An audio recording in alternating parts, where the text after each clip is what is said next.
Hello, and thank you for joining us again on Job Done Right. This is episode 2 in our series featuring the expertise of Ragan Massey CEO, Mike Massey. In the last episode, Mike talked about the attributes that define herbicides. Did you know, for instance, that anything that kills plants can be considered a herbicide? To ensure you use herbicides that are safe and effective, you should always make sure they are approved by the EPA. Today, we're going to talk about herbicides that have very specific uses. They target individual types of plants, rather than simply killing all vegetation. Let's continue our conversation with Mike Massey to learn more. Mike, we've talked a lot about herbicides that kill both grass and weeds, and these are non-selective herbicides.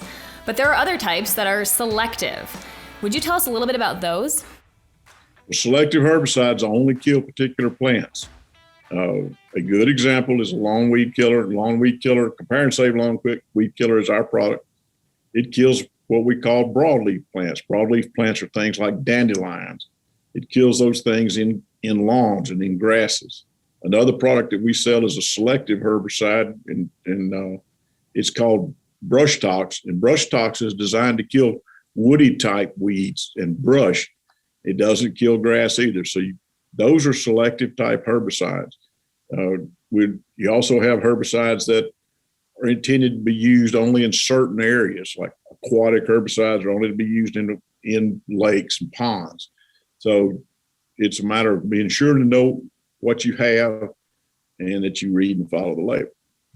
You mentioned this a little bit, but in some areas, brush can really be a nuisance. What type of product should be used to keep brush from just taking over? We have two products, RM43. If you don't want any plants to grow where that brush is at, we'll take care of the brush too. Brush tox will kill any brush without harming the grass. Brush tox can be applied in 3 different ways. It can be applied as a basal bark treatment, which means you spray the bark on the trunk of the individual weed you're trying to kill or the individual brush that you're trying to kill, or it can be sprayed like a broadcast just over the top of the brush that you're trying to kill, or it can be sprayed once you've cut the brush down. You can spray the stump to keep the stump from growing back. It's an excellent non-selective herbicide for control of woody plants and brush. Now, weeds are one thing, but what about weeds in ponds? What type of herbicide should be used to keep weeds at bay around docks and beaches? Never, ever use a herbicide for a pond or a shoreline that is not labeled for that specific use. Marine life and amphibians are very sensitive to herbicidal activity, and so you need to be always use only herbicides that are made for use, like you say, shorelines, beaches, and in the waters and in ponds. We have 2 products like that, FarmWorks and Farm General aquatic herbicides. They're non-selective herbicides, and you can spray them along the shoreline. You can spray them in the water, but they are formulated to protect amphibians and fish from any harm that the herbicide might do. Very important there. Thank you. And thank you for helping our listeners understand the difference between all these herbicides. We do have a few questions from our listeners and followers that we'd like to address as well. The first one is something I think we're all concerned about. It's safety. A Facebook follower asked, "How do I know a herbicide is safe to use around my children and animals?" Well, read the label. If there are, we call them if there's a re-entry statement that tells you to stay out of an area that you sprayed for so many hours or so many days, you should be sure to follow that precaution. Just about everything that we sell in the way of a herbicide has no re-entry statement. So it's safe to enter the areas that you apply the herbicide to once the herbicide is dry. So just, again, follow the precautions. An EPA registered product will always have the precautions you should follow listed early in the instructions, generally at the very top of the first page of the instructions.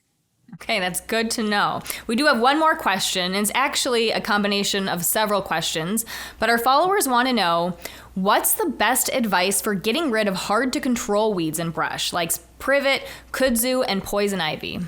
Well, I like to use brush stocks because it is selective and it's made just for those kind of plants.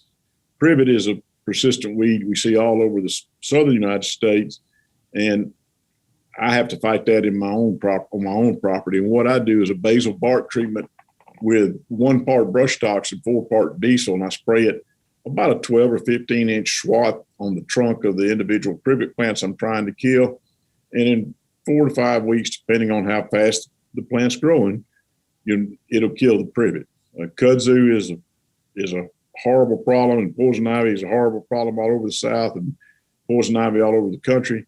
I use broadcast methods when I'm patrolling those. You can put out up to 3 quarts of brush stocks per acre of ground. And you can use up to 100 gallons of water to put those 3 quarts out. So based on the spraying equipment that you're using and the area you're trying to kill, read the directions in the label and know that you can use up to 3 quarts of brush stocks per acre.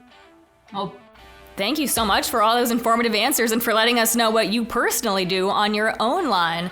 For all of you guys watching, for more questions and answers, visit the advice section of RaganandMassey.com. Thank you again for joining us today. In our next episode, we will discuss how to calculate how much herbicide or insecticide you'll need for a specific area of ground. Visit our resource center and advice column on RaganandMassey.com or our YouTube channel.